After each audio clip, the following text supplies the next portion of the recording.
What's up YouTube? Dougie Chong here. Welcome to today's episode where I'll be telling you what a GIC is, giving you a few quick examples of some GICs, and then I'll let you know what my opinion is on GICs. Before we get into the video, please remember to subscribe and leave a like if this video helps you at all. It really helps out for the YouTube algorithm.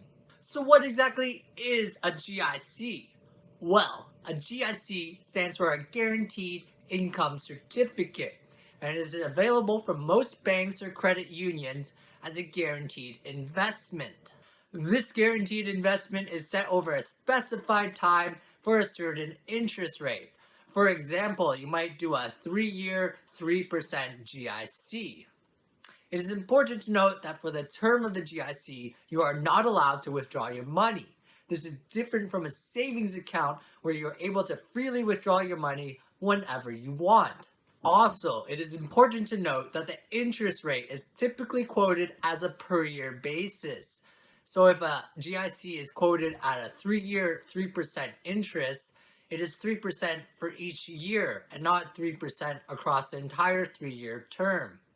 So now that you know roughly what a GIC is, the next question you might be wondering is, why would I want to use a GIC?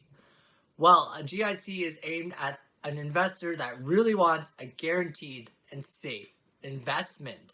If you put $1,000 into a GIC, it will not go down in value ever. It is guaranteed to go up at the specified interest rate. This is different from a savings account because savings account interest rates can fluctuate over time. Also, GIC rates are typically better than savings accounts, but I will show you that this is not always the case. Now I will get into some quick examples of some real GICs. I am in no way endorsing any of these GICs. These are just a few that I found that look relatively good. Also, just a disclaimer, I am not a legal financial advisor. This is not legal financial advice. Please do your own research. So here are the current interest rates for the GICs at the bank Tangerine.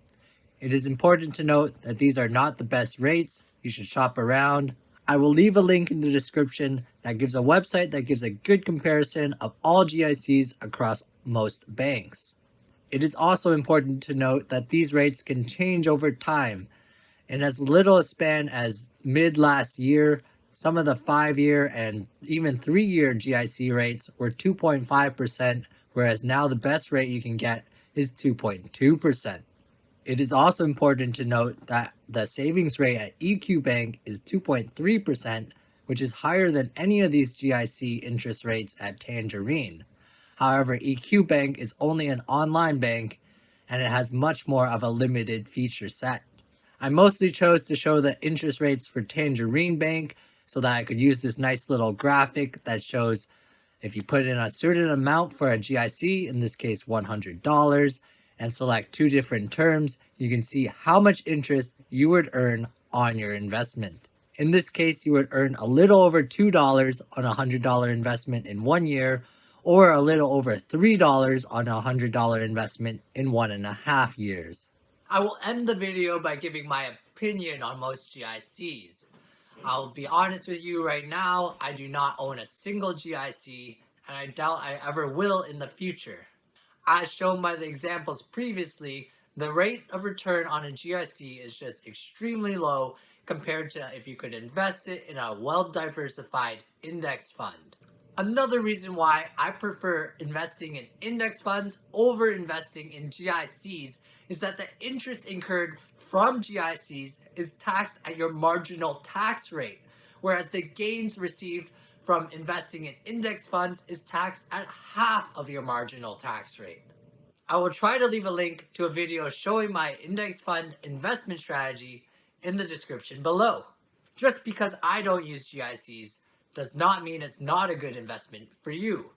A GIC is a great investment vehicle for someone with a low appetite for risk and just wants a safe, simple return. If you think we are on the brink of a recession, a GIC is a great way to get some guaranteed returns while the economy is slowing down. That's it for this video, guys. Thanks a lot for watching. Please remember to subscribe and leave a like if this video helped you at all. Hope you learned a lot about GICs. Let me know in the comments below, what do you think about GICs?